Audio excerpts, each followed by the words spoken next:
As a reminder, before we get into today's video, the entire month of November on BeRealCustomGear.com, a portion of proceeds are going to help our friends that were affected by the hurricane down in the southeast. So make sure to check out BeRealCustomGear.com, pick something up, because a portion of proceeds go to help them. Also, for the entire month of November, we are giving away the brand new Mathews Lift X, or honestly, a Lift RS, or any of the new Mathews bow that you want.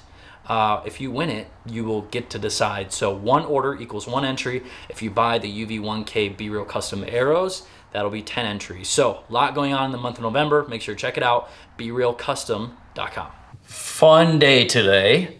Bow launch day for Mathews. It's always such a fun day that we get to break this open, and it's always so weird.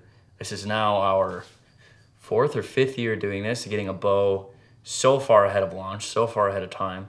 We'd be able to get it, set it up, shoot it, and be a part of the proving ground. So super fortunate, super thankful to be a part of that whole process. And coincidentally, today's the 2nd or the 1st? September 2nd. This is the latest that I've ever set up this bow. I've had this bow for a week or two, but we've been waiting to make this video for this.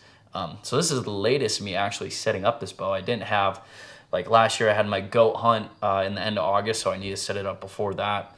But we don't have anything until this weekend. We're actually going up to Alberta to chase mule deer for the first time. First time me ever going up there chasing that. So we got to get this bad boy set up so I can shoot it all week long. And we also have a couple other goodies that we have to look. So this is gonna be a fun video. We're gonna dive in. We're gonna do our standard go all out bow build. It's also really funny up here on the top. They have to white out the name of it because they actually have it in the system in the name of it. But in case the UPS guy is like a big fan of Mathews or whatever, they white them out so that it doesn't get leaked. Okay, open this up. I think I have all of the goodies too. Yes, so we have our bridge lock stabilizers, the same as years prior. Nothing is different about those. We got a 10 and a 12 inch. It's kind of my go-to, a 10 and a 12 inch, 12 in the front, 10 in the back. And we'll kind of run that through. I think we have literally all of the goodies this time. We have our Silent Connect system kit that we will install. Fantastic for bow ropes, fantastic for their bow sling that they have. Good to throw on right when I get a new bow for every year, just for that extra ease. We have the bridge lock adjustable V-bar mount that I've been using for a long time now, 4 or 5 years, since ever they came out with, or I guess this mount, similar mount for 4 or 5 years, but ever since they came out with the bridge lock, I've been using this, and fantastic system. They simplified it. It's a single bolt instead of 2 bolts now, so we just got 1 bolt to deal with to make sure everything's tight. Oh, they got a updated packaging. They don't send them to me in a plastic bag anymore. This is the Ultra S Integrate MX2, the new QAD that they came out with last year. It's the same as this year. So far, all of these accessories are the same as last year. And we have our low pro quiver, which I love the detachable low pro quiver, so that the detachable one's so tight that you can shoot with it on. It feels really good shooting with it on. However, whitetails, or even if you're spot and stalking and know you're gonna like stay in that one spot, you can take it off. It's really nice to take it off. I love taking my quiver off. However, if you're in a pinch or on the move, you can leave it on and shoot, and it's fine. They also have the one that stays on the bow, and it's a little bit tighter and allows you to even have a better feeling shot because of how tight it is. It doesn't have all that offset weight. We have our fantastic standard Mathews hat that comes with every bow. And the moment we've been waiting for, I always forget what color I get because I ordered these so long ago. We have our new, let's see, this would be the 2025 Mathews. In this bow, it is the Lift X. So I was joking with them, like, why don't we just call it lifted? Like the standard lifted, like the lift but elevated lifted. They didn't like that, they said shut up. But new right here, we got the new X. So it's no longer the axle. However, axles are similar. This one that I have is still 29.5. However, which is very exciting. Hopefully I get some soon that I can get set up and mess around with. We have a shorter version and then like an XL version. So we still have 29.5, 33, then we have XL, and then mini, I guess. So I know Caitlin, she's going to be running the smaller one. We don't have one for her yet, but I know she'll be building one out for her because she's a short draw. She's 25 inches. But honestly, I was really going back and forth on if I wanted the standard one, the same that I was like running all last year until I set my 33 up, or if I wanted the shorty. So I'm definitely going to be setting up a shorter one just to kind of see what it is. So I know you guys what you're thinking. It's like, hey, like that's a very similar looking bow. It is a very similar looking bow. This year we'll go into the big changes that are kind of like outside of the riser and stuff. But for this year, they don't have it on this because they knew I was just going to rip it off and it would be a wasted grip. But they do have updated grips. We don't have any with us right now to go over. This is the standard Engage. They do have a few grips that are going to be available to sell. And I know everyone's like, oh, the crispy real grip, everything like, oh, Mathews, whatever. This is still my go-to. We designed it the best of our abilities, even with all the other options in the world. This is still what us at UltraView and me feels like is a perfect grip. However, we are not shy to understanding like the grip is the one part of the bow that everyone touches. Therefore, it should almost have the most amount of options because everyone has their own opinions on a grip. It's like some people love the Engage grip and hate the B-Real grip, which is totally fine. And then some people hate this grip and love the B-Real grip, which is also totally fine. It's such a personal thing, a grip. Of course, there's good benefits and good characteristics of a grip that I think every grip should have. But Mathews, a bunch of new grips this year, so make sure to check those out. Besides that, riser is the same. This axle in particular is going to be the same. Oh, that's interesting. The medallion down there, the 29.5 medallion is down low. So we have that down low. We have the X up high. The bridge lock is still in the front. We still have bridge lock sight, which we'll be talking about in a minute. Bridge lock bars. The biggest change with the bow is all in the tuning. It's all in the back end. It's not necessarily the flashy changes, but it's the fundamental changes. So the big thing with the X right here, you can see that there's a lot more going on right here. And we're going to talk about that as we tune the bow. But this is limb shift technology. So there are no more top hats.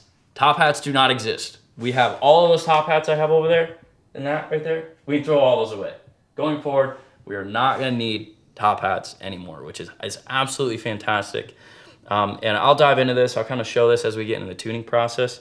But this limb shift technology, essentially, we have a little marker, and once we break the bolts loose on the side, you literally take an Allen wrench and you're shifting that line back and forth, which essentially will do the same things, the same results as swapping out top hats.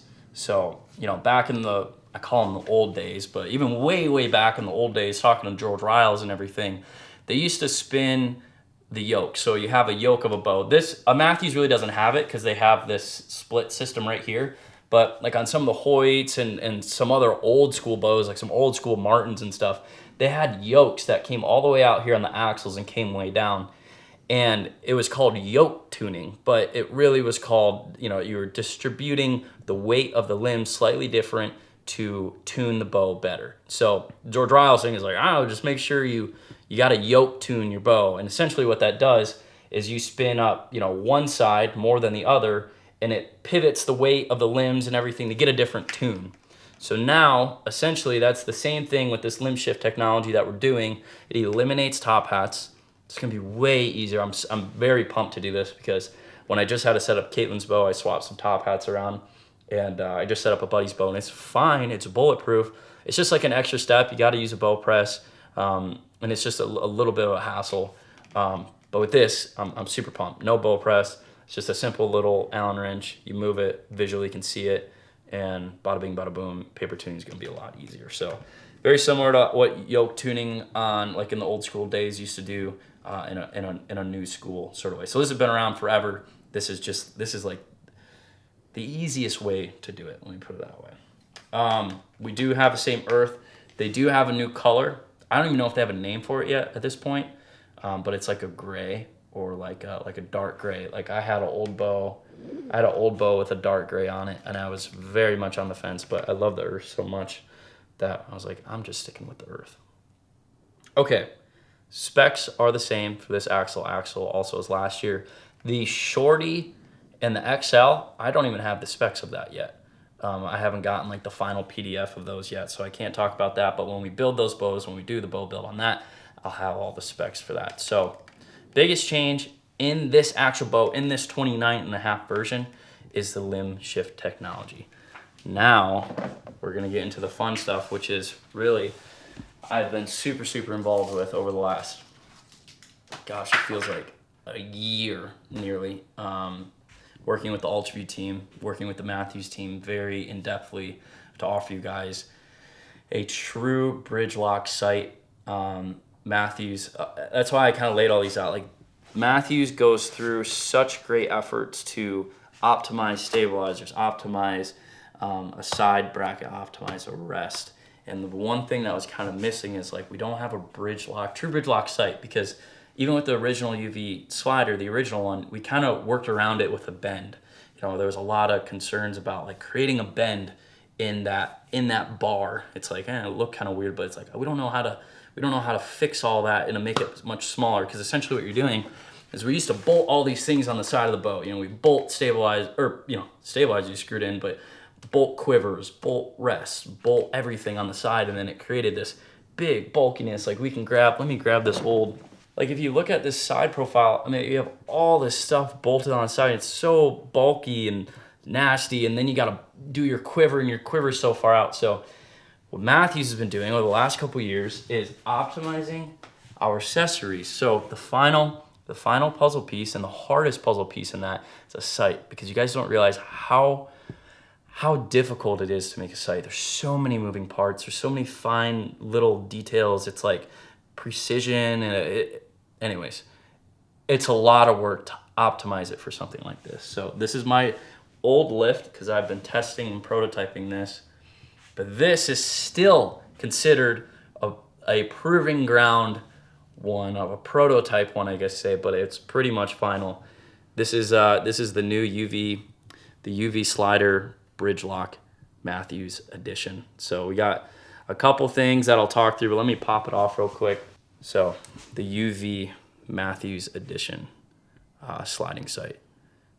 So very compact, very streamlined, very simplistic, but all the same and more qualities that the UV slider 1 offered. So real quick, kind of normal features of this sight, in case no one's familiar with, or if anyone's not familiar with the UV slider. We have this lock right here. So this is your elevation lock. We unloosen that. Then our big dual dial wheel then spins, and that moves this up and down just like that. One full revolution is one full up to down on the sight rail. Then part of our dual dial right here, this is our windage. So windage pops out. You can spin it, lock it in back like that, just like a watch crown. Updated on this, I don't know if you can tell, I'll unpop it. But right here on this edge is a little lip. So one big concern that I had, or not a concern, just like, man, I wish it was like this, with the 1.0 is when you go to grab it, sometimes if you're a little wet or something, it would slip, and you just kind of had to, make sure you're on there. So now there's a little lip. So you got a little extra traction on there. The knurling's a little bit different on the inside too, to create some better grip. So optimized. But that's the biggest thing about this sight, is just a little bit more refined than the 1.0. Moving on to, I guess, just let's talk about the form factor. The bar is super short. So that's the biggest thing that the Mathews guys, and I will say, the Mathews team and the UltraView team big time came together for this product. It's, of course, we have the bones of the UltraView sight. These are everything that the Slider 1.0 was, but we optimized it to fit into Mathews a Mathews bow, specifically a Mathews bow, exactly how everyone wanted it to be.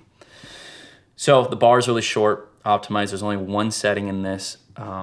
So you lock it in place, it slams up against this wall, bada bing, bada boom, no extra waste, no extra weight. Our second and third axis adjustment is very similar. So we have second axis right here, you break that loose. We got third axis, little micro adjustment right here, and we got first and second micro adjustment right here. So if you're doing second axis, you break this bolt loose down here, move it with this little set screw. If you're doing third axis, you break this bolt here, and you do a little micro adjustment here. So very similar to 1.0, we optimize it, changed it around a little bit, but it's all micro tune. When you break it loose, when you break the first and second axis loose, it's actually a little spring in there. So when you break it loose, it's gonna sit against it. And then you can bring that little micro screw just forward and back. You can watch it right in the level, which we'll do, but more so just explaining it right here. We still have twin tapes. So we got a main sight tape on the front. We got a little bit different colors on the sight tape, a little bit different layout on the sight tape. This was I think this is our final version we're going with. It might be slightly tweaked. But then we got, obviously still twin tapes, adjustable tape on this side, adjustable tape on the other side. Our indicator pin is going to be a solid color. It's not going to be black anymore. It's going to be a green. And then we got a couple things on the pins on this side that are a little bit different. If you go like just a top view on this also, let me grab a 1.0 here. So let's see. You can see the difference, 1.0, 2.0. You can see the size difference and all of the guts in there that we had to compress down and optimize to get it even tighter. So that allows the weight, that allows the clearance, and just the overall profile to make this like the ultimate. It's like we're trying to make the ultimate hunting rig as a system, and this is like the final puzzle piece. So you can see side by side. The main bar is a little bit shorter and optimized for sight tapes. I know on the 1.0s there was always some amount of room left over on the sight tape, so unoptimized part of the sight bar that was never used. So we optimized that, made it a little bit shorter. There's no more bend in the bar. The 1.0 had a bend in the bar to get center shot. The 2.0 does not have a bend in the bar. Also, I don't know if you can see in there super tightly. See that the little laser marks on the windage bar? Just like rests do, we have a little dash mark for where center shot should be. If your cams are in more of a stock place, your limbs are more in a stock place, your rest is in a stock place, a true center shot, that's your true center shot. So just like a Q80, setting up a Q80, you slap it on, you put on 0 and 0, and then you're pretty close. For your sight, you're going to be able to do the exact same thing. Slap it in. This is going to be true center shot because we designed it around the bow. So this isn't like we just didn't make a sight and then we're like, oh, it's also available on Mathews. It's like, no, we designed this for the Mathews bow. So we have true center shot lined up there. You're going to be able to slap it in, get a really, really close true center shot. Maybe you have to give it a little clicks. And then depending on how you tune the bow, you'll have to move it slightly. But initial left and right setup is going to be perfect. The scope, very different scope. It's a completely redesigned scope. We had the UV3 for so long, and we really don't even have a name for the scope because it is only compatible with this sight. We have a completely redesigned light cartridge, which this is why this is still a proving ground unit, so take everything with a grain of salt. This is still 3D printed, this is 3D printed, and that is 3D printed just due to prototyping reasons. Everything is going to be final, super high quality, just like a UV3 is, all final parts. But for scaling up, for prototyping, we've done so many prototypes and so many different variations that we just like to rip through stuff and 3D print. So this is, let me pop this out. Our cartridge is still works, just one little single set screw. This pops out, and this is our cartridge system. This is 3D printed, so ignore the ugliness. And there might still be one little change from the one that you guys see. However, this is going to be the overall shape of the cartridge. Small, light, compact. That's what we were going with for this entire thing. So, and now this exposes a really fun part. of the new light cartridge is rechargeable. It is rechargeable, has a USB Type-C battery, incredible battery life now out of this bad boy. I don't even know what our final specs are going to be on this, but it's going to be very rare to have to charge this. And it's USB Type-C. Like, my biggest thing is, like, I'm going to be able to charge this in my truck on the way to the stand if I have to, or whenever. Everyone's got a USB Type-C. No more fumbling around with batteries, bringing extra batteries around. We got this little cover that's going to make it waterproof that we slip in, and this little cover is even 3D printed, so ignore that. But you can see the light's on. We'll run through that. So you can just see the light, but on the front, that's what it's going to look like on the front. Again, 3D printed. This is all 3D printed. Stand by. But this is the button now, right here. That is the button to turn all this on.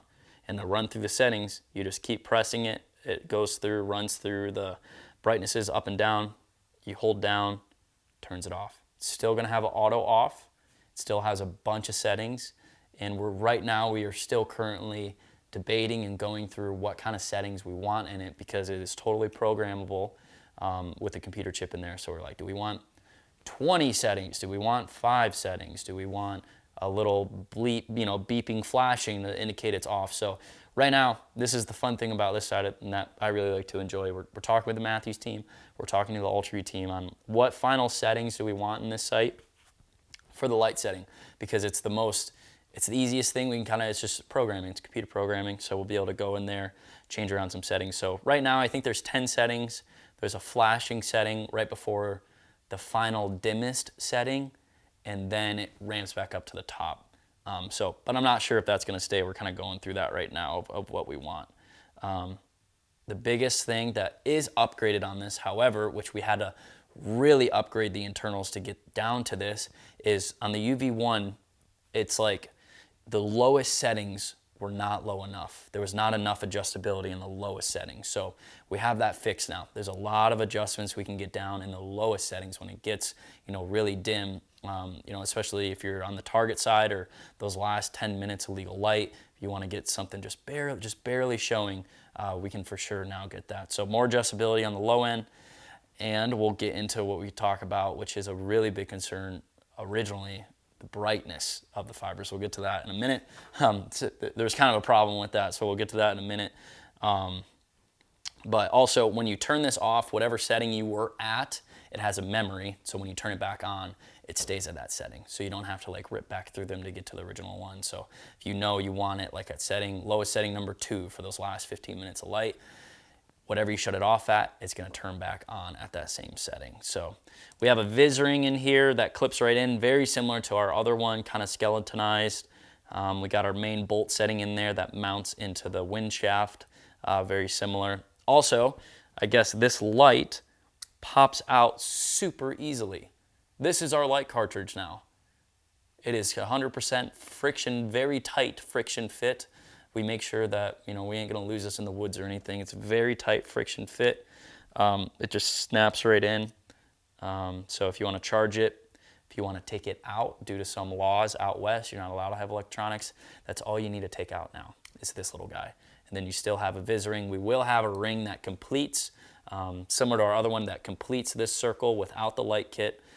But with the light kit, it just simply slips right in and we're good to go. So our cartridge bops back in, and we'll get into the fiber purpose right now. If you guys look, you're like, what the heck is going on the outside of this ring?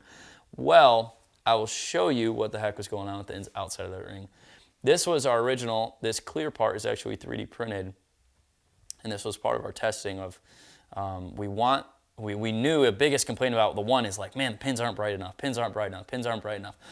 Well, they got too bright. We actually made it possible that we made them way too bright. So part of our efforts, we have a solution now, and that'll be in the final version, but it was actually to paint this outside exterior. It will not look like this. It won't be final like this, but we actually painted this outside cover. This one is not painted.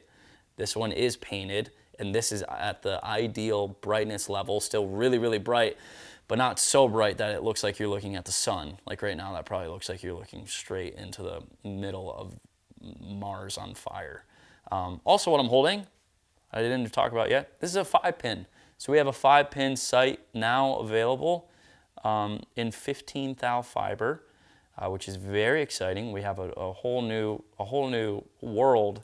We have more SKUs now. We're trying to make this anything that you could ever want. So 5-pin is now available, along with all of our friends over in the single pin world. And more will be available as we continue to refine this site. This is 2.0, and we all know how the ecosystem of the slider continues to grow and grow and grow. Continuing on, I think that is probably about everything. We still have quick break on this site, so you can slide it right off, pop it off. So if you're, backpack, mountain goat hunting or whatever else, and you're hiking up and you just want this still on your site ready to go, you can throw the actual scope part in your backpack, because the scope part is the very delicate part. So we don't want that to get ruined on those big hunts or in travel or anything else. So that slides right on, clips into place. Oh, another big thing, we have a home stop now. So right up here you can see we have an adjustable home stop, so it can run in any of these slots right here next to the sight tape. And what a home stop does is, boom, it comes all the way up and actually hits and stops. And you can have it set, like over here I have it, well, I adjusted it now, but you can have it home stop at your 20. So if you're up in the tree stand, just rip it all the way up to 20, hits it, no longer looking in the dark, making sure that your sight is right on it, and then it gets light and you're like, oh, I actually set it to 22 yards or whatever else. So good home stop. That really comes into play when you run the 5-pin too, because on this side I have my one floater set at 40 or 50, whatever you end up this single pin being at. And that's your home stop, that's your home place. So you have your 5 pins, 20, 30, 40, 50, 60, and then your floater pin all the way beyond that. So very, very optimized on this. I mean, it's almost scary how good we got this site down and optimized, and literally tried to answer all of the complaints about the 1.0. So fun stuff, fun project, exhausting project. Both teams really exhausted themselves to condense this down into this optimized for Mathews. So super excited. We also have that cool harmonic dampener in the side of that in the wheel. Super fancy. So I guess this is the first thing that we'll do on this bow, because I think it looks best in the bow, because it just looks like it's meant to be together. But I think that's the biggest thing is because we did design it around the Mathews bow. And this sight will work on all Mathews bows that have the bridge lock in it. So I think that was that V3X or Phase 4? It might have been Phase 4 year and on. So we have that on our new Lift X, ready to rip. I'll probably have to take this prototype version up to Alberta, because those boys don't love me enough to get the final version. They keep them to themselves. So we'll be ripping up there with prototype, but I've been shooting it a bunch on my other bow, like a bunch. So we're dialed in. I'll probably actually switch over to the 5-pin, and I'll do my custom paint job on the 5-pin over there. But fun stuff. This is the part of, I guess, my job that I really do enjoy. There's a lot that goes on in the back end that we don't get to show you guys until it's all done. But this has taken up a lot of my time trying to work with both the teams and do all that jazz. So it's very fun that it's finally out. So now we get to the fun part. We're actually going to build this bow out. We'll tune it. We'll mess with the limb shift technology. We'll kind of run you guys through a process. I don't think anything has really changed since our last bow build, but it'll be good to run through it.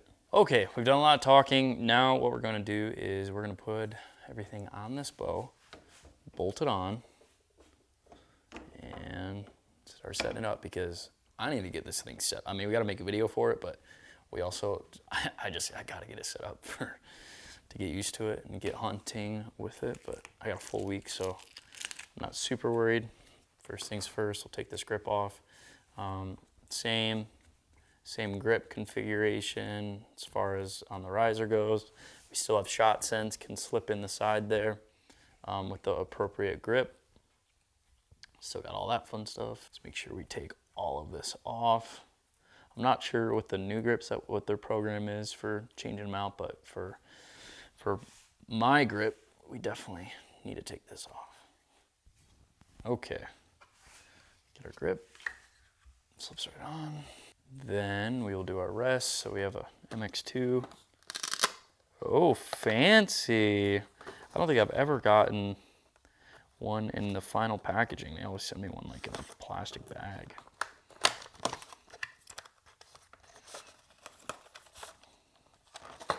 We have that, we got all the hardware. We get another QAD knife, which are actually fantastic little shop knives. We got our little harmonic dampener thingy. That's always great to make sure we shove in the side right there. Actually, I have another one that we weren't using on the other one, so we'll, oh, it doesn't fit on the other side. But what I can do, this will be something custom. I will chop that off like that, just in half. And the bolt is showing on the side, on this side, but they're too long, so they touch tips in there. So nice. Now we got both sides of that clogged up. Never done that before, but we'll do it. We'll keep it. Okay. Got our extra QED knife, great shop knife. Got Allen wrenches to add to the pile. Actually have our rest. Okay, so what we'll do first,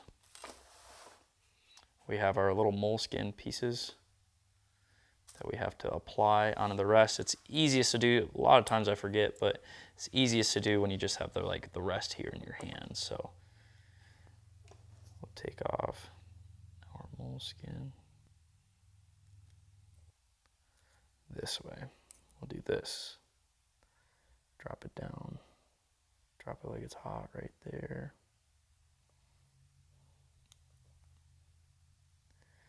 Then we'll wrap this around. Drop that down. Works good having like an Allen wrench compared to fingers, so you don't like fat finger it. And then we'll use a finger, really smash it down. So you got a lot of contact here on the back side. So like all those little flaps come over. Then you have that one that comes and wraps around the front right there. Take the Allen wrench and just make sure it's nice and applied in there. Take my fingernail, make sure it's wrapped around that good. Very nice. What I'll do is I'll take an arrow also, and we just kind of put it on there. Just kind of gets it all flattened down. Kind of unnecessary, but I always like to do it right here from the get-go. So then we're gonna pop this loose. You gotta pop this off completely to install. Then we're gonna take our little one, we'll loosen this up. You can do this up by the bow or down in the shop. So now we're gonna take it up to the bow. And you can see, this is why I was saying it's very similar to how our UV slider is gonna be of like true center shot. So they have this little indicator right here cutting in the riser, and then the little line on the rest. You're gonna want to line that up to the best of your abilities. Doesn't need to be perfect, just needs to be close.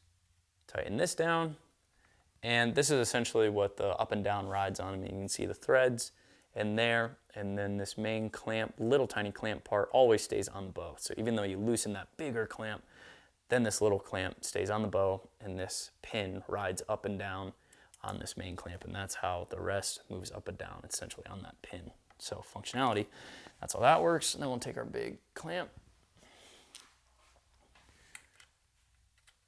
and we will clamp that down. So now when you go to adjust it up and down, that little clamp is clamped down always, but now it's tight. You break this loose, break this loose a little bit, and then that top little dial right here, you can adjust it and watch that little etch line go up and down super easily. So unless you want to take the sight or the rest back off, you never need to take this plate fully off ever again. So we'll crank that down. And you can see the bow is kind of coming together. I mean, this is like the trend of accessories. It's like we got the rest super tight and compact. Now we got the sight super tight and compact. And you'll just kind of keep seeing it come together slowly but surely as we work down the line. So now let's do the side bracket stabilizer dealio. Standard, nothing different with that. I don't think. Sometimes these guys don't tell me stuff and they just send it to me. They're like, oh, like the rest last year. I didn't even know about the rest last year. Okay, so we'll do that and that. Then we got the little lever knob right there. So that's everything we need for this. We'll screw this into there so that we don't lose it accidentally. This and this just kind of helps with securing it in there, that little washer deal. Come over. I like mounting it right here in the bottom compared to mounting it out the front. Like you could mount this out the front if you wanted to, if you wanted your weight to be up a little bit higher. So lock that down. It's a really good solid connection on the side right here. It leans up against the riser, so it's very hard. Like it's loose, but once it's up against it, you know, it's still loose, but up and down, it's gonna be hitting the riser. So when it's really tight, it just really helps it stay in there. So we got our big Allen wrench to tighten this thing down with. Ream on that as much as possible because you don't want that thing moving. And then I'm just gonna roughly get this set to where I want it. I really like it at 4 degrees, 4 degrees. So it's marked in degrees. 4 and 4 is a great starting point for me. So 4 degrees out, 4 degrees down. I'll do that. Get that a good tighten down. Okay, now let's get into the stabilizers. Same thing here. We got our bridge lock bars. Fantastic bars, especially with a Mathews. Like a stabilizer is stabilizer. You know, obviously there's higher ranking carbon in stabilizers, but something stiff, something incredibly light is what you want in a stabilizer. So this being aluminum and literally built into the bow, I mean, there's nothing left they could do unless they just machine this bar into the actual bow. It's very light and it gets the weight as far out from the bow because stabilizers, you want them light and you want them to be able to have the weight as far out from the bow as possible. So with stiff and light, so that when the bow shoots, it stays in the same spot in motion. So if you had a super floppy bar and you shoot, it's gonna move the bow enhancedly, like instead of even if it was just a bare bow. So stiff and light is very important. That's the shorty, isn't it? Yeah, okay, so we'll put this inside. And we won't get fancy, I'll just run it in the furthest out one right now. Tighten that down. We'll get our 12-incher. I like running a 10 and a 12 very simply because a 10 in the back does not get in the way as much as if a 12 was in the back. Now, you can achieve very similar things either in length or in weight. So it's like if you have a longer bar, it requires less weight to get the same sort of reaction out of a shorter bar that has more weight. So very simple math. So we just have a little shorter. I'll put like 3 or 4 in the back and I'll put like 2 in the front, 2 or 3 in the front. So we have our 12-inch right here. We'll slip that in there. And I will put it just in the furthest one right now. And again, I know sometimes it's tough for me to forget, but I know new people on the channel that maybe haven't seen past ones. The advantage is also to this bridge lock bar is you can run it all the way in for storage. You can put it at different settings to try out different weights. Or I know what really happens often is like most of the time I'll run it like this. Let's say we jump in a ground blind or something, and you know when you get in a ground blind and your elbow's hitting the back wall and your stabilizer's hitting the front wall, well, it won't change impact too much. It might change how it feels a little bit, but for in a pinch, it's great to be able to push that right in, just make sure it's not hitting the string. Tighten it down, and you're more ground blind ready. So a couple cool advantages, you know, travel, it's great, ground blind's great, and then to be able to just kind of mess with the feel, mess with the weight on the fly. It's also huge because bringing it in and out, it's gonna mess with the weight, it's gonna mess with everything a lot. Okay, bars are on. Again, you can see it coming together. It's starting to look pretty sweet. Everything looks brand new, strings are brand new. It's Been beating up my old bows for the past year.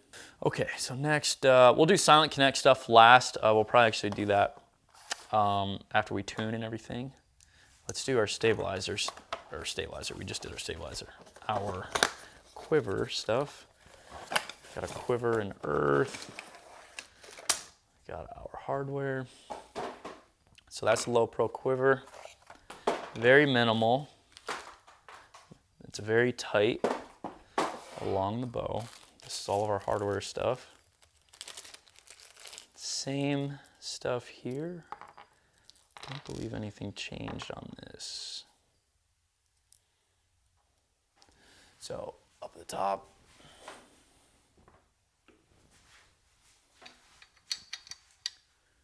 that slips in just like that. And when you do install these, you got to take into account that these bows are powder coated or painted, and the thicknesses are slightly different. So on this one, I just kind of had to shove it in there and kind of get through some of that paint. So just had to shove it in there a little bit. Get an Allen wrench. Also, shop update. We got a new light right here because I was always having to grab the filming light to work on the bow press because it is just kind of dark in this corner. But now we have one of our fancy lights right here now. So we got one here, we got one there. I always say it's so important when doing this stuff for quality purposes. I mean, we say the same thing on UltraView and our side and everything. Light is so important to see what you're doing. So shop lights are very important. An underrated necessity for your shop is lighting. Okay, put this in.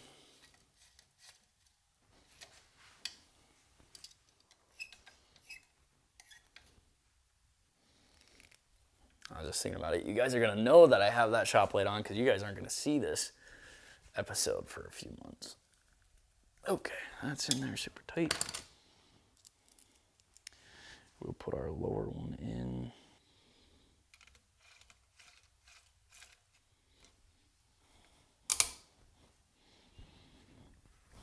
Okay, those are attached.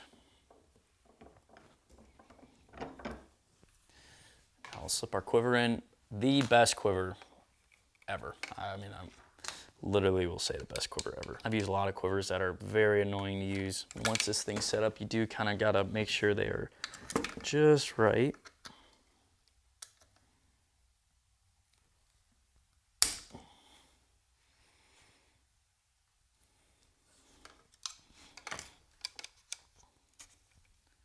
But we got one lever locked in, unlocked, and that was kind of loud that time, but you can do it so quiet in the stand. So super quiet. But it's also on there so good, just 2 main connection points, 5 arrows. And now when we got this full system, that's the biggest thing too, our dimensions that we wanted to stay in for this. So get a shot like this, our low pro quiver down here. Can you see this decent right here? The sight is within the quiver plane right here. So it's right in the quiver plane. So this is all in, you know, in plane right here. So of course when you pop that out, then it stands out. But our restraints or our design, what we wanted is everything is within the same plane of the bow. Even the scope with the edge of the B-reel grip, the dial wheel, and the edge of the quiver. So I know that's like such a small thing, but for balance, stalking around, just overall seamlessness of one full killing machine, every little thing like that matters. So of course we got our bars, you know, obviously people are gonna be like, well, if you wanted that, I would have shorter stabilizers. And we can, like we for sure can, and I for sure do at some points. But yeah, coming together. So we'll pop that off for now. And that's it. I think we can start putting this thing together. We'll put it in the bow press. Or actually, no, let's do, we'll do our knocking points and stuff, and then we will put it in the bow press. Got our knocking points set. Clipping our arrow. We need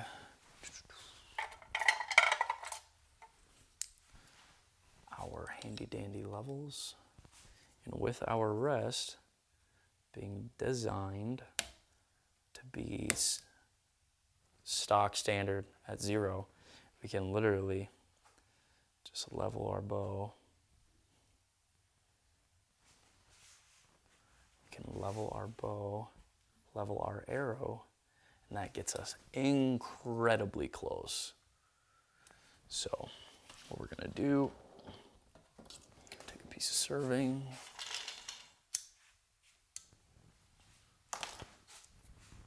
We'll tie it around the top just to create a stopper, I guess, so that the arrow doesn't keep sliding. But at the same time, I'll just barely get it tight. So level. You want to make sure you bump your rest up too, because when it comes up that last little bit, it does move it just a smidge. Just tighten that down. Now we got gravity holding in place. Double check our bow. Double check this. We're off just a tiny little bit. But if we bump this down just a tiny little bit, then we're good. Okay, so we got about a serving thickness. It needs to come down. So what I'll do is I'll do my ties. I'll do my tie under it, and then we should be perfect. So do a little ties. We just got normal half hitching knots. They kind of stack on each other. You want to stack up or you want to stack down. So we'll do that. Finish it off with a square knot. So you do the opposite direction of the way you just did.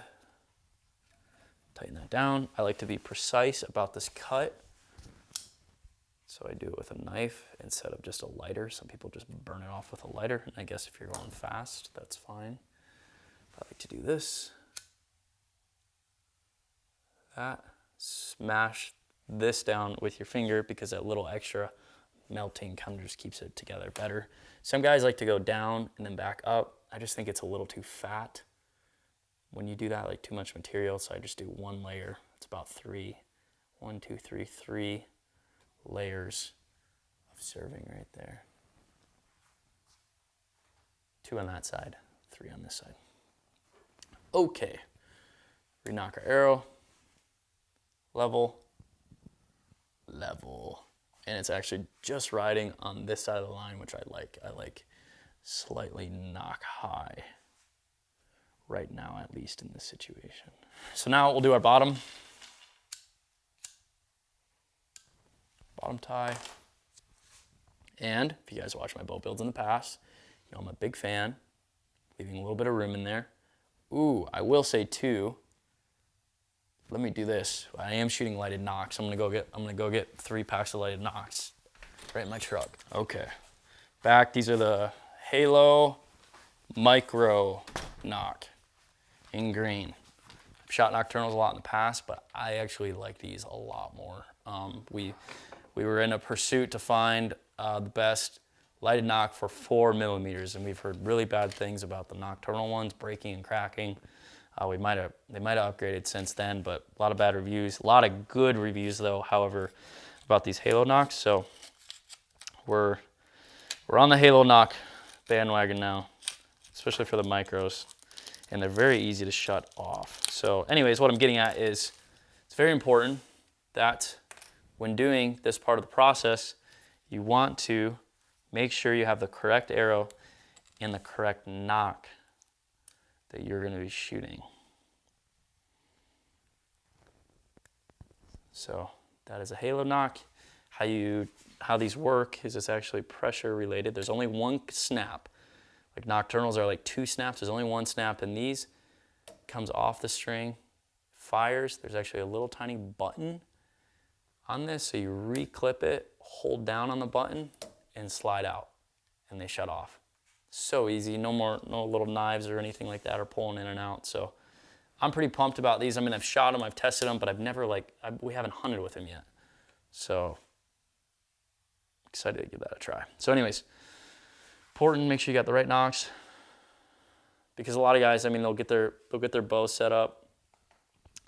They'll get their bow set up at a pro shop, and it'll just be like the regular nocks or whatever. And then they swap these, and like, man, like everything changed. And yes, weight's gonna change, but also like thickness, like the serving and everything, like everything changes. So you always want to make sure you tune with exactly what you're running.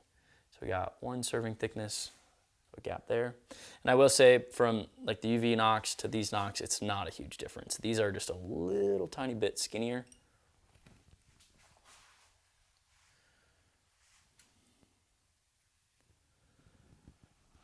Okay.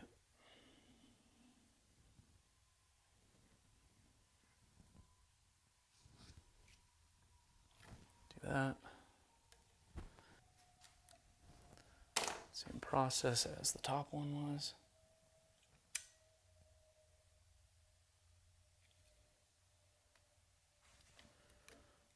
Double check. A little bit of slop, maybe not enough. Sometimes you can achieve it just pushing it. Yeah, that should be good. We'll shoot a little bit, we'll double check it. If anything needs to get changed, and I love this part about the nocks, you just pull them right out when holding down on the button. Okay, hopefully that's in the right spot. We'll get our dilute material. Never really talk about what kind this is. This is BCY number 2mm rope number 2. It's cut off. Well, braided polyester. I don't know. It's the standard one that everyone gets. I feel like I had a question about that prior.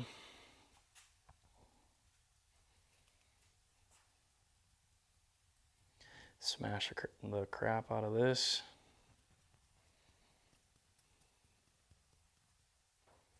I always like burning the one side just loosely, not on the bow. I don't know why. There's probably not a good reason why. I guess you can be a little bit more flexible with it, how you do it. You want that to dry in that ball pretty good. Okay, I'm gonna tip this down. You want the knot to be towards you on the bottom, because most of the time when you twist your hand on the release, you just want the dilute to be most favorable in that direction, because then on this side will be like this, so it'll be slightly crooked this way, which is good because it'll help with like torquing if you twist it around a lot, compared to if you did it both on the same side or vice versa, and then you're torquing it even more. Okay, so we'll do that a little bit. Round town like that. Cut this off.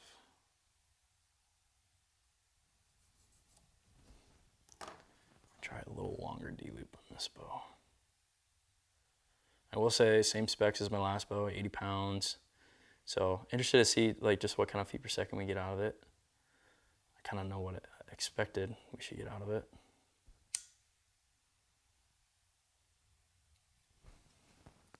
Let that dry for a second. Hand tighten that until we can get our D-loop tool in there.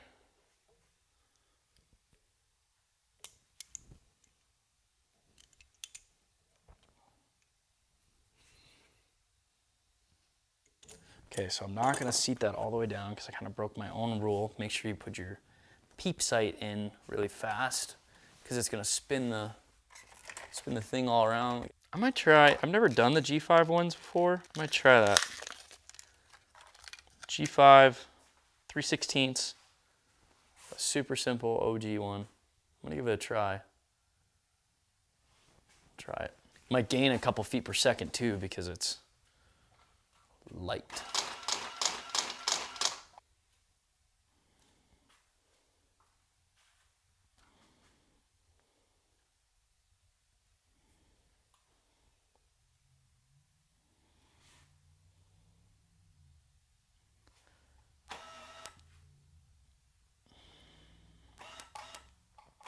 Quick and dirty way to do this is lift. Make sure it's the right one. This was my turkey bow, but the peep sights should be the same. So we'll line this up.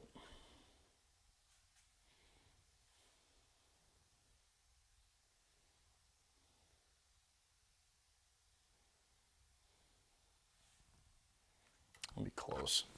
Very close. We'll do one little tie around the world on it, just so it doesn't fling off.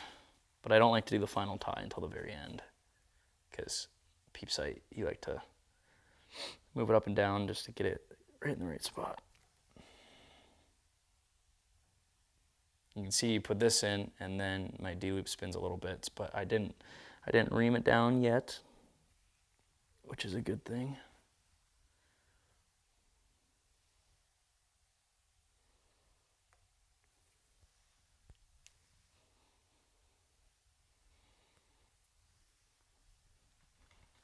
Okay.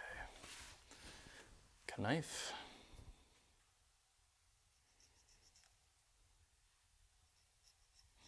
It's funny, a lot of these ties, I guess it's not funny, but like my proving ground bow from last year, all the ties stayed on all year. I mean, it's like, so what we're doing right now is going to still be on a year from now. So it is kind of important to make sure we do everything right. Go that extra step, pay that extra, close attention. I want to put the rest cord in just while we got it here, so I'll just tighten this D-loop down right now. Actually, it spun it in a way. That and that, we'll just tighten it down right there. Give it a good yank.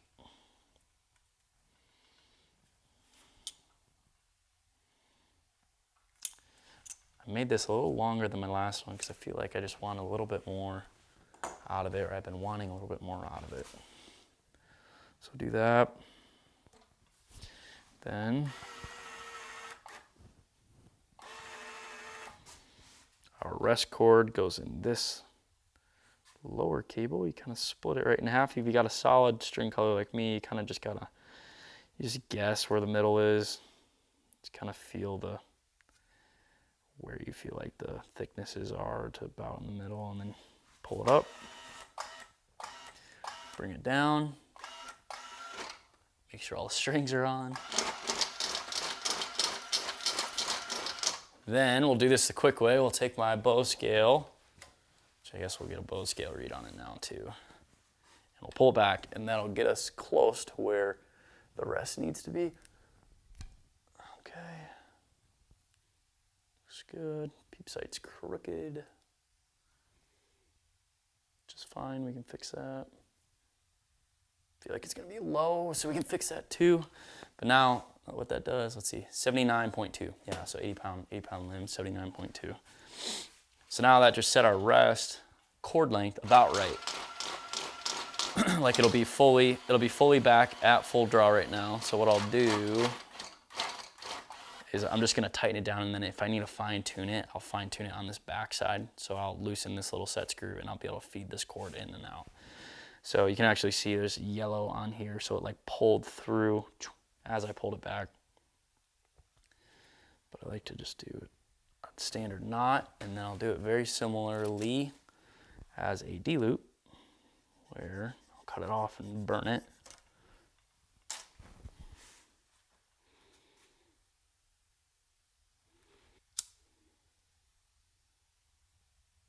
And this one, I like to smash it down so it kind of gets all melted in there. I don't like to do that with the D-loop because I think it's not as strong when you smash it down like that.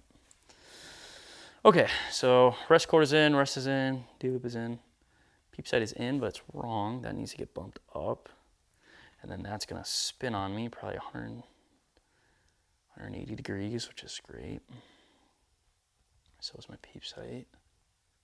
I'm just gonna spin my bowstring. I was debating on if I was gonna retie my peep sight or not, but I'll just spin this one turn, get that change quick. Make sure all the strings are on there. Funny story, my old proving ground bow that's now gone because we sent it off to the giveaway bow winner of June. The one time right before Mountain Goat, like 2 days before Mountain Goat last year, I was doing, just messing around late night at the shop, and I was ripping just in and out of the bow press really fast. Well, one of these, I forget what one it was, but one of these little cables popped off. Sometimes when you put it in the bow press, they just kind of like fall off naturally.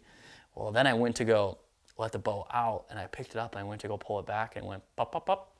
It popped a couple strands in here because it was jammed into the axle, just because I didn't pay attention and I didn't double check that all my strings and cables are on there. So I then had to find an old bow, take it off of an old bow, but the length wasn't the same. I had to twist it up a bunch to get it back to the same time and put it back together, retuned it, and 2 days later we went to British Columbia. So it was kind of a fun story, but also a learning moment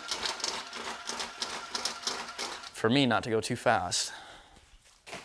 Okay, so we're gonna check put this on the draw board, we'll check the peep alignment, we'll check the timing, and we'll check the rest when it pops up.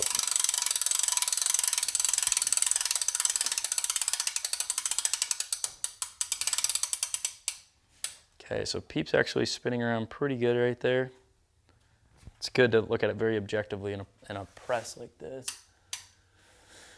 And timing, look at the mod slamming around on the strings, hitting right there. It's actually perfect. Rarely is it perfect, but it is. And rest is fully up right there. We got a little bit more there. That's probably good. Nice. Spot on. It amazes me every time how much these limbs bend over. I think we're very close to shoot this bad boy. Let me think if I'm missing something. Timing's good. Rest cord good. D-loop. Peep sight. I'll shoot this thing through paper. First shot out of the bow. See how far off I am. Visually, it kind of looks like I'm a little knock low, but we'll see.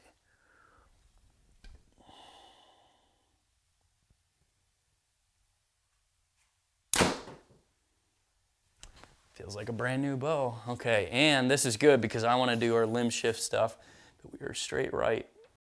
Our ups and downs is perfect, which is good. Okay, so now let's go through our limb shift stuff. I know how to do it. I've never done it. I had to watch a tutorial video before this one to hopefully figure it out. Okay, so I think what we do, step one, take off this axle screw.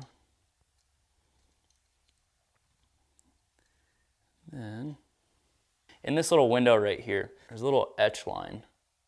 And then on the actual, movable part, there's an etch line. So we're just going to we'll move it, we'll move it to the left, to that center line, other way. It's pretty easy to move.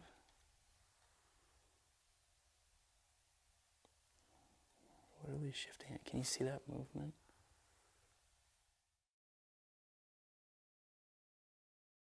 We'll just move it. We'll do a drastic change just so we can tell. We'll put it right in the center line. I'm guessing that's center shot. Okay, so we just moved it into there. That was actually pretty easy if this works. We'll take our cap, our axle screw. Our axle screw is deeper than it was. It's a lot deeper than before, which is kind of interesting. Put this back in.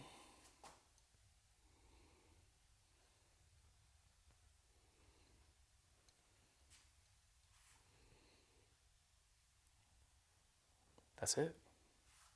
Lock it back down. Okay, so let's take our arrow, release, and hopefully that fixed our problem because our up and down is good. Just we got a stellar right tear, and if it goes the other way, then we know to go the other way. Or if it's not enough, we know to go more. So, see where we're at.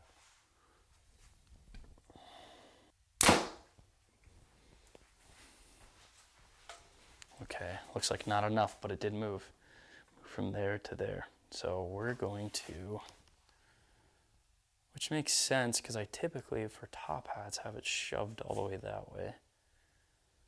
So let's move it another line. We don't want to move the rest yet. That's the thing. That's why top hats and this whole system is good. You want everything to be as in line as possible by moving around up here and down here before moving the rest. So we're going to keep, I'm going to move it another dash line. See what we got. We got a little bit of reaction out of it, but we're going to get more.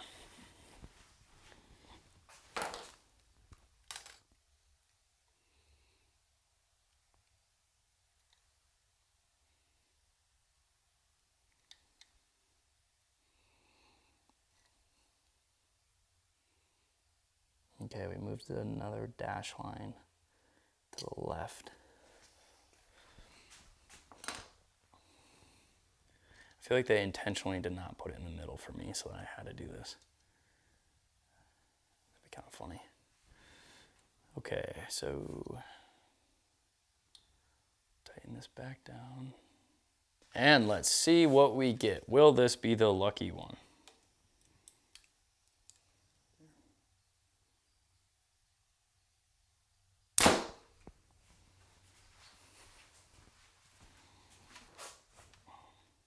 Nice.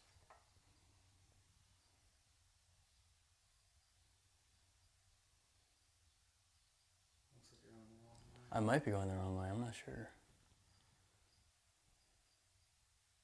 Well, let's spin it all the other way and see what we get. I had to double check which way to actually move it compared to what we have on paper. So if it's a, or let me turn off the AC unit too. If it's a right tear, you move this dash line to the right. So what we did is we moved this dash line back to the right a hair. And then we do have them on the bottom too. It's bottom and the top. We move this line over to the right also. So shot number 4, let's see if it's fixed.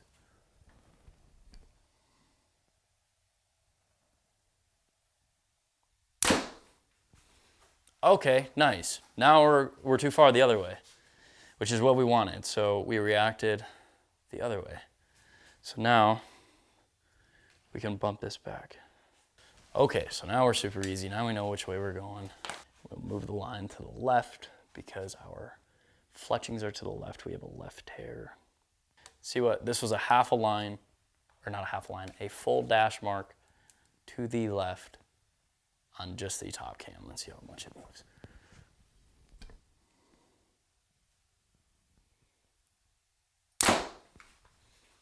Nice. Okay. So that is one dash mark in the top cam, there to there. Now that we know in the right direction we're going down here, I think we were moving it too far in the wrong direction, just wasn't changing. So there to there, one dash mark. So now I'm gonna do like a quarter of a dash mark, half of a dash mark. You really want to move these as much as you can, as close as you can until you can't get micro enough. Then you go to the rest. This is super convenient that you don't have to mess with top hats, because my biggest thing with top hats is if I'm working on buddies bows or whatever bows and I like run out of top hats and then I gotta like reorder more, then I gotta get them in and switch them around. So with this, makes it incredibly easy. Tiny bit, like a quarter of the distance I did last time. Okay, this is it. This is the money one.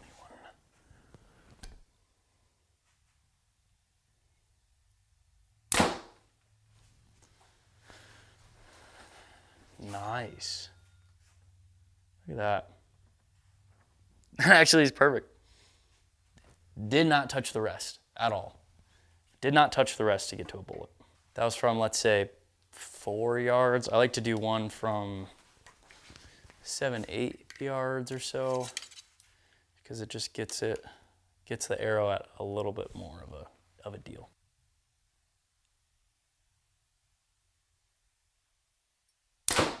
Okay, so you can see here that this one's just slightly low left. Compared to this is what, I call this the pro shop bullet hole, because I just helped a friend do this. They go to a pro shop and they shoot the bow from right here. Shoot from right here. And you get something like this, like perfect bullet hole. But then you step back, what one was it? This one? No, this one. You step back 8 yards, which is like the optimal distance for the arrow to show fully what it's doing. And you get something like this, not a perfect bullet hole. So it's very important when you're doing like a super tune or whatever you want to call it, you go to, about 5 yards away, 8 steps away. Gives the arrow more time to show what it's up to. So here, this is a situation where I would much rather bump the rest. So I'm gonna bump the rest a little bit down and a little bit to the right. Just like barely a little bit.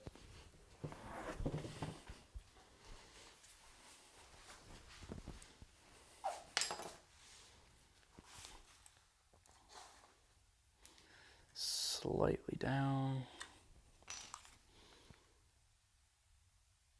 Hopefully this is our last one.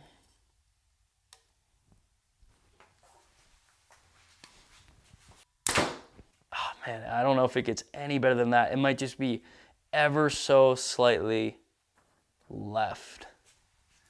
I'm just gonna give it just a tiny bit more. So we're gonna move it just slightly to the right, just like 4 clicks to the right. Last one, hopefully last one. We're just being real particular now. Still a little left. Might have went too much. I could see that that one was a little different, so let's do this. If you want to do like a super tune, what's best is you shoot every single arrow through paper. And you can spin them. You can do what's called knock tuning. You spin them just a little bit. You spin them one rotation of the fletch, and then you see if they produce a different type of bullet hole. There we go. Look at that. Money. This one right here. Absolutely perfect from 8 yards. Our bow is tuned. We got a bullet hole at 8 yards. And that is why the limb shift is great, and any sort of switching up top here is great for the macro, the big. But now we just got super micro in the macro, in the big setting, what's supposed to be a big setting, we can get super fine tuned. So these little dash lines, you watch it, and it got so close, but then I had to deal with a little up and down. So then I went to the rest and I just moved it. I didn't even move it one full hash click on either of these. Like this is a half of a line. And this is like I can just barely see the edge of the 0. Like that's what we were dealing with. So great, another great tuning thing, upgraded in the new Lift X. So now what we're gonna do is we're gonna get outside, we're gonna shoot a little bit. I will say in this point of the video, we are gonna have a completely separate video on the new UV Mathews genuine slider. I don't wanna take any fire away from the bow, but this is super exciting. We got more to talk about this, of actually setting it up and whatnot. So that'll probably be in the next couple days videos, if I had to guess, but we'll dive into that more. But what we're gonna do, we're just gonna get outside, we're gonna shoot this thing a little bit. I feel like my timing might be off. I can feel it, so it might just be a micro off, so I might check that real quick. We'll shoot it a little bit. I guess we should, and then we'll chrono it. Then we're close. Then I need to shoot it every day, all day this week to get it really dialed in with my sight tape and everything. Okay, we're gonna shoot this bad boy through the chrono. 455 grain arrow. Let's see what we got.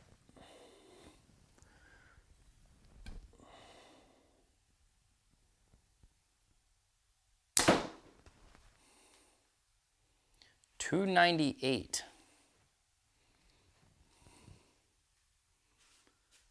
I'll get sighted in also at the same time. We're gonna shoot a couple times because I don't think I have this thing. I put this thing on the edge of the bow press and I'm still seeing if it's in the right spot or not.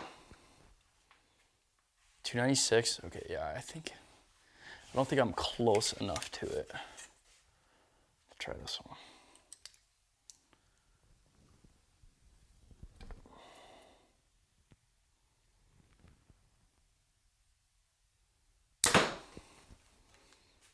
.298, okay.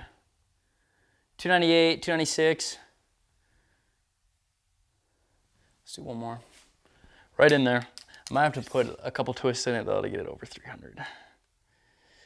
Actually, I do like it in the mid 90s range. I feel like that's like a good shooting bow for giving.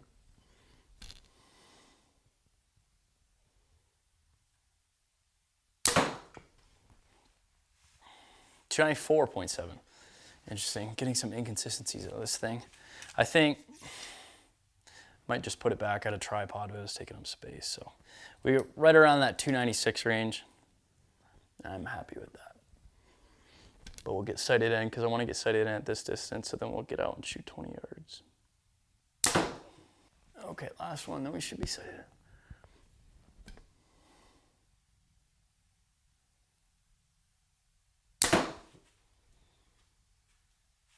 295, 294.9.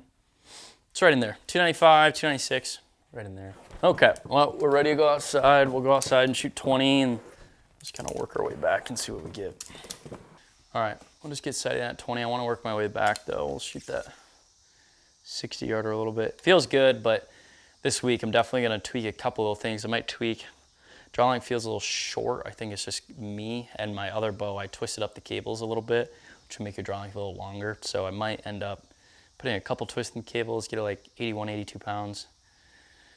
And it'll make the draw length feel a little longer. But we're at 20, should be really close to a 20 yard. Should be.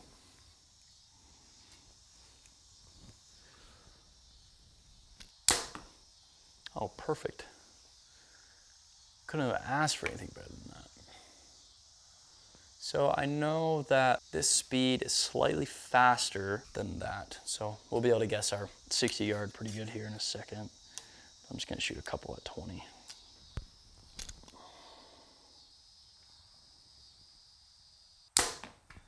Okay, we're a little right.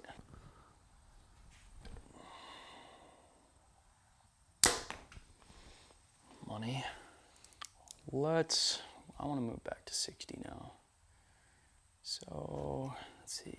I'm gonna move this tape because I know this tape's gonna be close to what my other bow is just based off of feet per second. So I'm gonna move this tape and then I'll be able to guess really close where we're at.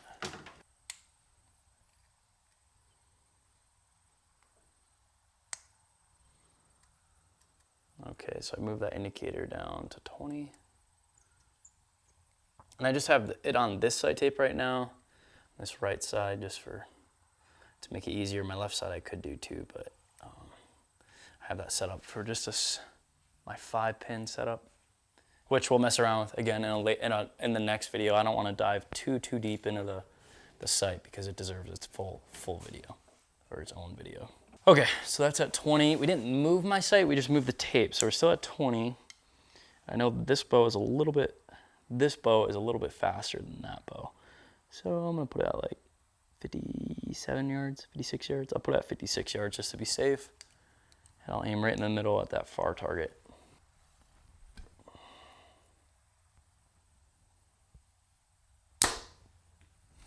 Okay, hit the foam. Let's see. Nice, okay, we're just a little low right, so 68 yards, so we're probably 2 yards off than that bow, but that's the 33, it's a little bit slower. Can you see the light it knocks at all down there? Kinda. Nice, okay, that hit the dot.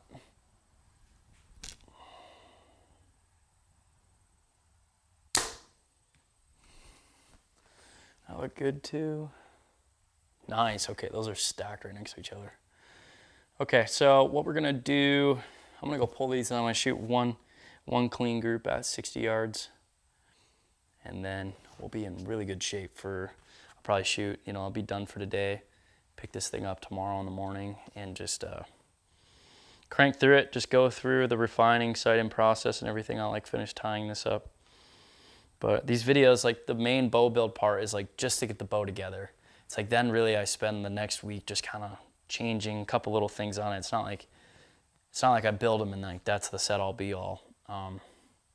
Just because you shoot and it's you add a little bit of weight, you take weight off, move the peep sight up and down, stuff like that, just kind of to fine tune it. So I'll go pull these and I'll shoot one more group. Nice. Dead middle.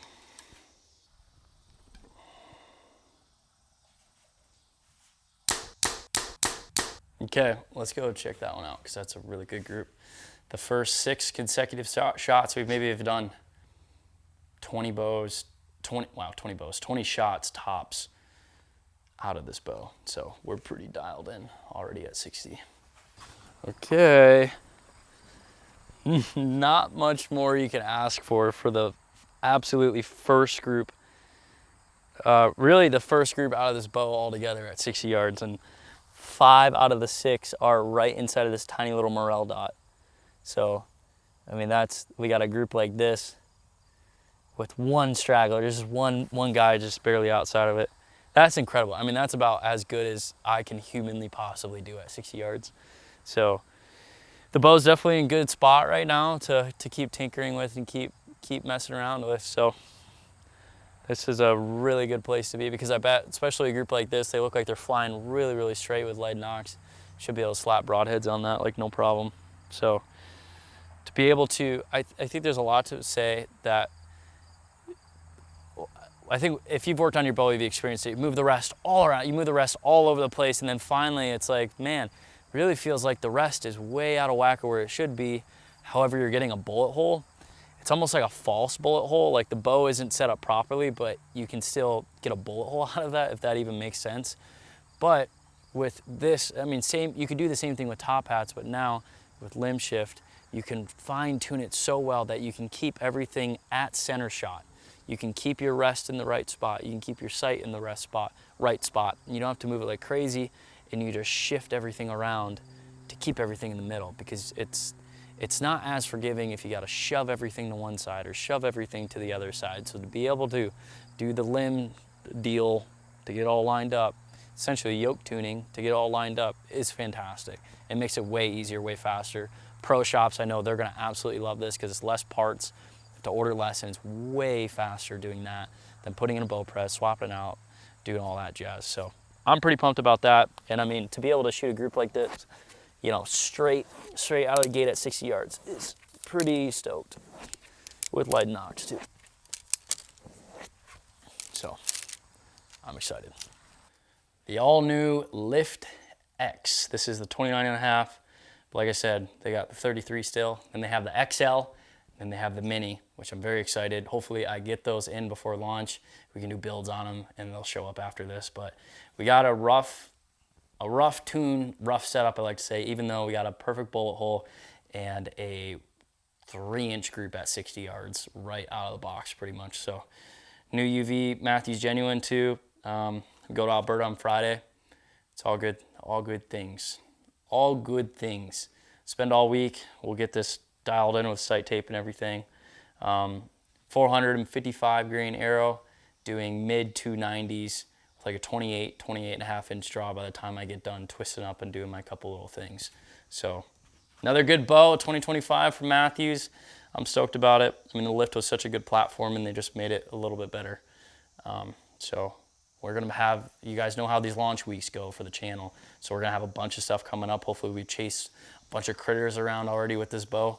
And that you guys will be seeing in the next couple of weeks. So thank you guys so much for watching. We'll catch you guys in the next one.